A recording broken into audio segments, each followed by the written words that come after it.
So, what body type are you? Endomorph, mesomorph, or ectomorph? Depending on what body type you have, that will be the strategy according to the calorie intake that you will have to apply. The more calories you burn, the more calories you need. Continuing here my metabolism series, I want to explain once again briefly about genetics and body types. So I mentioned in the last video and in the introduction of this one, this different body types according to the summit type theory. Now, the summit type theory has been disproven in certain research and proven in others. So why do I mention the summit types? Because it's a theory that hasn't been completely proven yet. Okay, but it helps to explain the different body types, because there's not only 3 body types like the summit types say. The genetics are so varied that you can have a lot of variations that don't fall into one single category. And that's why I have to explain this, because even though I know that I'm an ectomorph according to what I've seen in myself, because I eat a lot more than other people and I don't increase weight easily. Okay, it's very hard for me to gain weight and to gain muscle because I have to overeat all the time in order to gain muscle. Because if I stop eating and I start a caloric deficit, then my weight goes really fast. And I'm talking about weeks, I'm not talking about even a month.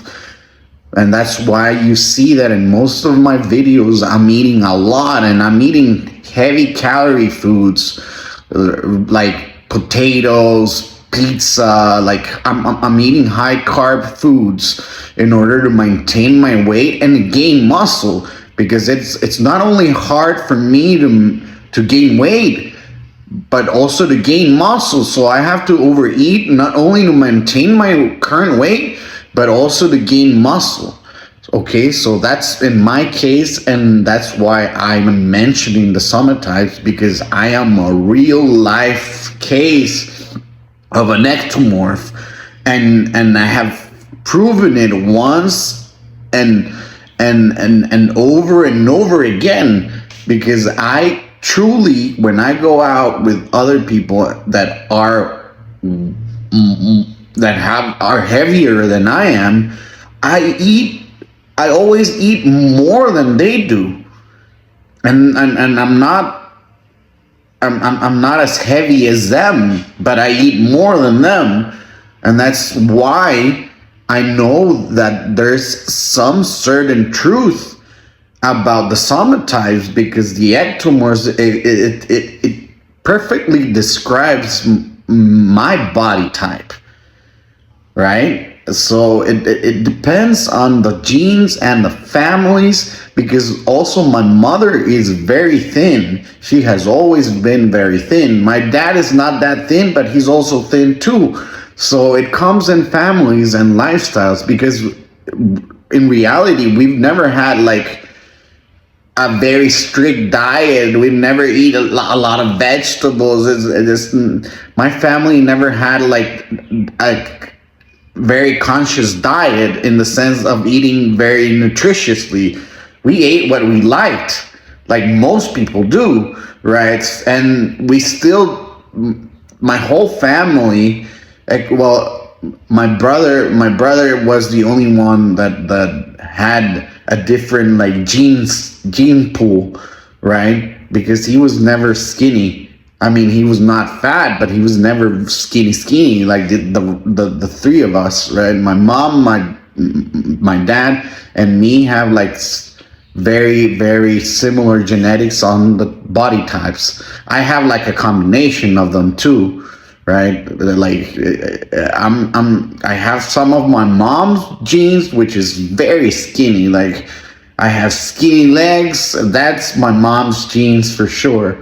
And then I have my father's genes that he's a very, like, he's not skinny, but he's very defined. And if you can see, my shoulders are very defined. It's not that I really worked them a lot, but it's just like that, right? So it depends on your family what body type you will have. And depending on what body type you identify that you have, that's the strategy that you have to follow according to your calorie intake.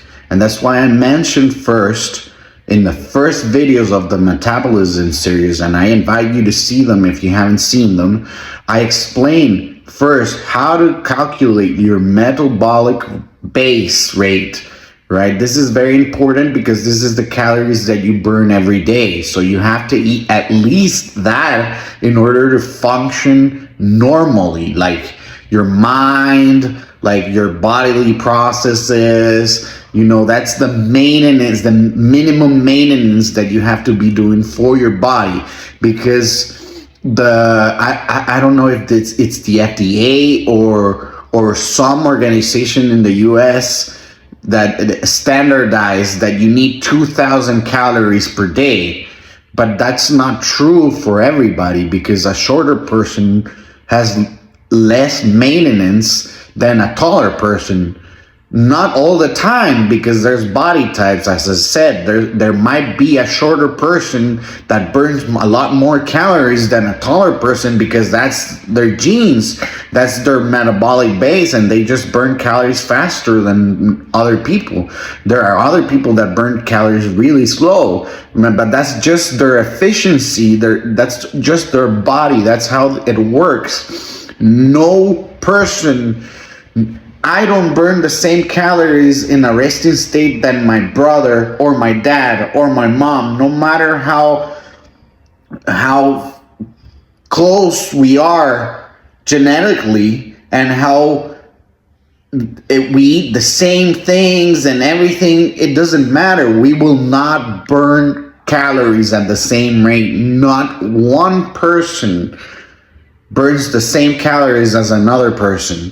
Okay, we are all different, and that's why the calculations that I showed in the first few videos of the Metabolism series are not exact. They're estimates, and this is why calculating calories and counting calories is useful, but is not exact. And that's why I don't count calories. Like I said, it's not that I'm against it. It's a good practice if you're competing in bodybuilding contest or any contest. You want to keep those variables very controlled. But if you want to train for longevity, not exactly to compete. You're just competing in life. You know, you want to compete against yourself, maybe, and then you don't have to have those like exact controls, and even then they're estimates. They're still not exact, right? So that's why I don't count calories. I like to use the portion method, right? So this is the trick right here. Okay, if you are overweight, check how much portions you're eating per meal. When you realize that you're eating a lot more because you're obviously overweight, so it means you're eating more calories than you're burning, okay? That's why you gain weight. There's a moment that you will stabilize and you will not be gaining more weight, but you're still overweight because of the weight you gained in the past, okay? So if you're eating 3,000 calories, just for an example, you will balance in a weight that is a maintenance for the 3,000 calories that you're eating per day. So if you're overweight, you have to reduce the portions that you're eating, especially in the carb side, not in the protein side. Never reduce the protein portions. Reduce the carb portions. If you're eating tortillas, if you're eating bread, take those off, okay? Right? And just drink water. Don't drink your calories, because drinking your calories is the fastest way to get overweight. The other day, I knew this person. I was working with them, and they are they were shorter than me. These two people were shorter than me, and they both weighed double of what I weighed. They were extremely overweight, and they were very short.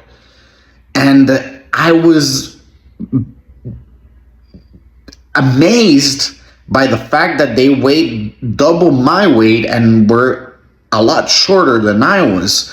And I thought to myself, damn, I mean, for me, for my body type, it's so hard to gain weight that I couldn't imagine how much food I would have to eat in order to double my weight at my current height. You know, let's not say them that they were weighing 280, 270 pounds, shorter than 5'7". I mean, they were 5'4" or 5'2", and weighing 280 pounds of fat. I'm not talking about muscle, right? They're pure fat.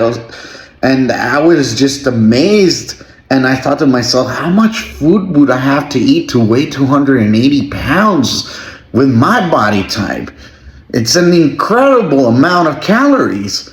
And I was thinking, how do this? Because they were not telling me the truth. They were not being honest. And I was asking them their diet, and they were telling me a normal diet. I was like, damn, there's no way you can gain weight that fast just eating the meals there. They have to be doing something that they're not telling me for sure. But I didn't know until they finally, well, not them, one of their brothers finally told me that both of them drank 2 liters of Coca-Cola every day.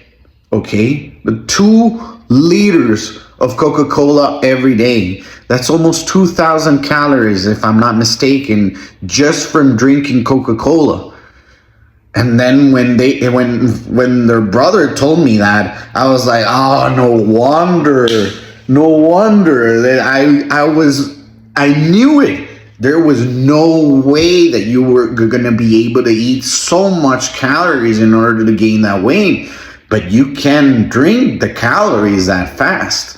Actually, when I want to gain weight and I'm having a hard time, but in the past, because right now I still have some strategic reserve, like I said. But when I wanted to gain weight, I used to do what I called this rhino shakes. And I used to drink a heavy shake with almond butter, mass gainer, some avocado, like heavy stuff. So the shake would be like 2,000 calories in a sitting. Like, so you can drink your calories. I put that example because I want to show that you can gain a lot of weight just by drinking your calories. So stop drinking your calories and just drink water, okay? And they were probably not also having the lifestyle. And this is what I want a topic that I want to touch, because it's not only about the genes, it's not only about the body type. And this is where the somatypes theory, it becomes a little bit of a fallacy. And I will explain to you why. Because this is another fallacy in the fitness industry where people are being told that they have bad genetics. They have bad genetics to gain weight. To gain muscle. So people with bad genetics can never gain muscle and look muscular. And that's just crap. Okay, and I will tell you why. Because you cannot tell a person that they have bad genetics without considering the lifestyle factors and other factors that go beyond genetics. How is the person working out? Are they working out for strength or muscle gain? Or are they working for marathons? If you see a sprinter and a marathon runner, you could say that the marathon runner doesn't have the genes to build muscle, but that's just not true because he's training to run marathons, and that's why his body will never gain muscle, because muscle is heavy and you don't want to have that heavy muscle on top of you when you're running for marathons. The lighter you are, the better you are in a marathon, okay? But that doesn't mean the marathon runner doesn't have genetics to build muscle. It's just the way he's training, okay? Also, the diet factor. A person that is eating crap and processed foods and industrial foods and doesn't eat whole foods could be told that he has bad genetics, but it's not true. He has a bad diet, and that's why he cannot gain muscle. He or she cannot gain muscle, okay? And there are other factors too besides the training and the food, which are the most important, but there's also the factor of sleep. Most people don't sleep even 6 hours a day because of their busy schedule, because they have long hours on their works, on their jobs. So they're not sleeping enough, so there's no way they're gonna gain muscle, and that's not a genetic factor. So some person that is not sleeping 5 hours, he has insomnia or whatever, is not gonna gain muscle, but that doesn't mean he has bad genetics. So this is my problem with that fallacy, that people are being told that they have bad genetics. That is a lie, because you can't tell that to a person without considering the other factors. You would have to control the other factors in order to know for sure that genetics is an impending factor, like a barrier in order to build muscle, and that is just a lie, and I will tell you why. Genetics comes as a factor, and you can see it in the highest levels of competition, okay? Let's touch the biggest competition for this type of training, which is the Olympia, okay? The Mr. Olympia. I don't like bodybuilding as such, but I will use it as an example for you guys to understand what I'm trying to come across with, right? Okay, in the Mr. Olympia, all of them use steroids, okay? All of the competitors in the Mr. Olympia are using steroids. Don't be lied, okay? There's not one natural person there, okay? So if they're all using steroids, okay, at the highest level, with knowledge, with trainers, with certified doctors or whatever, it means that the difference between the top 10 competitors and the rest of the competitors, then there is the genetic factor. Because all the competitors are maintaining their diet, their sleep, they are training hard. Maybe they're not training the same, they're not eating the same, maybe they're not sleeping the same, but it's very similar because they're trying to compete at the highest level. Okay, so they're maintaining all of their factors aligned in order to become champions. But what makes the difference between the number one person, the top three, let's say the top three, not even the top 10, the top three, and the rest of the 100 bodybuilders that are trying to get into the Mr. Olympia, or the Mr. Olympia competitors and the guys that don't even get to the Mr. Olympia competition, right? Okay, so the top 10 guys in the Mr. Olympia have a genetic advantage, and that's why they will always be in the top 10, right? Ronnie Coleman had a genetic advantage because all of his competitors were doing steroids, we're training hard, we're eating correctly, we're sleeping correctly, you understand? But Ronnie Coleman won that for 8 years and is still the king, besides Lee Haney, who is the other guy that won 8 times, which is another genetic freak because all of his competitors too were on steroids. Arnold Schwarzenegger, another genetic freak because all of his competitors were on steroids, and maintaining all of the factors that they have to maintain. So that's what I'm saying. And it's not only the genetics that you have to consider, okay? And there's not one person that has such terrible genetics that can't build muscle. That is a lie, all right? Genetics comes into factor in the highest levels of competition, not for a person, not for a rookie, okay? Not for a person that has never strength trained, okay? I mean, you would have to strength train for at least 3 years before saying that you have bad genetics. Come on. Okay, so that is a fallacy, okay? So I wanted to explain this in this long video, in this form, so you guys can understand. The next video that I will be putting in the metabolism series, where I will be touching each body type, the genetic factor that I briefly explained here, and all of the variables that have to be considered for your metabolism, okay? Because nobody has bad genetics. That is a lie.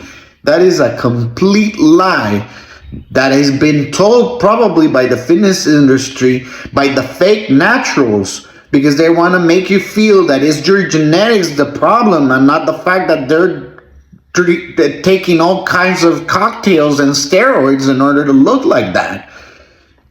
So no, I will be telling you all of the truths and myths about metabolism, the fitness industry. So if you want more advice and more videos like this, follow and subscribe. I will be putting all this content and I will be explaining to you everything about genetics, the fitness factor, how to get younger with time so you feel mobile, strong, and you have a good physique, you know, get muscular and have that movie star look, that you know, Greek god, Spartan look, that always grabs attention because it's something that you cannot buy. Okay, you have to build it with effort, discipline, and consistency. But there are recipes to get there faster and to get better results with less time. So if you want to know all of these fitness tips, follow and subscribe, and I'll see you in the next video where I will be talking about more in detail about each body type, the somatotypes, the somatype theory, why it's correct in some areas and it's incorrect in other areas, but it doesn't mean it's a garbage theory. It's not, and I will explain it why. And I will touch the topics that I've been telling you in this whole video one by one in detail. Okay, so don't miss out the metabolism series. Check it out so you guys know all the hacks and the tricks in order to lose fat and gain muscle. Love you guys, and peace.